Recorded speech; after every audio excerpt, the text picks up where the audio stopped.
കാഫിർ സ്ക്രീൻഷോട്ടിലെ SIT അന്വേഷണത്തിൽ CPIM നേതാവും വടകരയിലെ അന്നത്തെ LDF സ്ഥാനാർത്ഥിയുമായിരുന്ന KK ശൈലജയുടെ പ്രതികരണമാണ്. അന്വേഷണം നടക്കട്ടെയെന്നും സ്ക്രീൻഷോട്ടിന് പിന്നിൽ ആരെന്ന് കണ്ടുപിടിക്കട്ടെ എന്നും KK ശൈലജ പറഞ്ഞു.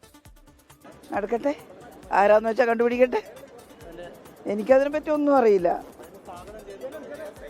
അല്ല, അതെ, അന്വേഷണം നടക്കാൻ പ്രഖ്യാപിച്ചതിന് ഞാൻ സ്വാഗതം ചെയ്താലും ഇല്ലെങ്കിലും നടക്കൂലേ. ആയിക്കോട്ടെ, അതിന്റെ അന്വേഷണം നടക്കട്ടെ. അത്തരത്തിലുള്ള എല്ലാ കാര്യങ്ങളും ഇങ്ങനെ അന്വേഷിച്ച് കണ്ടുപിടിക്കട്ടെ. എനിക്കറിയില്ല, ഞാൻ അവിടെ ഒരു സ്ഥാനാർത്ഥിയായി എന്നുള്ളതല്ലേ ഉള്ളൂ. ഇതാരാന്നുള്ളത് അന്വേഷണം പ്രഖ്യാപിച്ചിട്ടുണ്ടെങ്കിൽ അന്വേഷിച്ച് കണ്ടുപിടിക്കട്ടെ. ഇല്ല, വർഗീയ ധ്രുവീകരണമൊന്നും ഉണ്ടായിട്ടില്ല. അങ്ങനെയുള്ള ശ്രമം എല്ലാ തെരഞ്ഞെടുപ്പിലും നടക്കാറില്ലേ. ഇത് ആരാന്നുള്ള കണ്ടുപിടിക്കട്ടെ.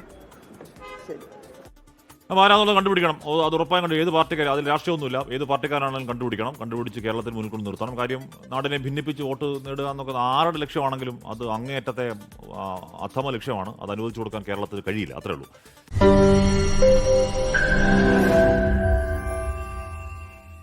ലോകത്തെവിടെയായാലും ഏത് സമയത്തും 24 വാർത്തകളും ഓഗ്മെന്റഡ് റിയാലിറ്റി പാക്കേജുകളും എക്സ്പ്ലെയിനറുകളും വിശദമായി കാണാൻ ഞങ്ങളുടെ YouTube ചാനൽ നിങ്ങൾക്ക് സബ്സ്ക്രൈബ് ചെയ്യാം.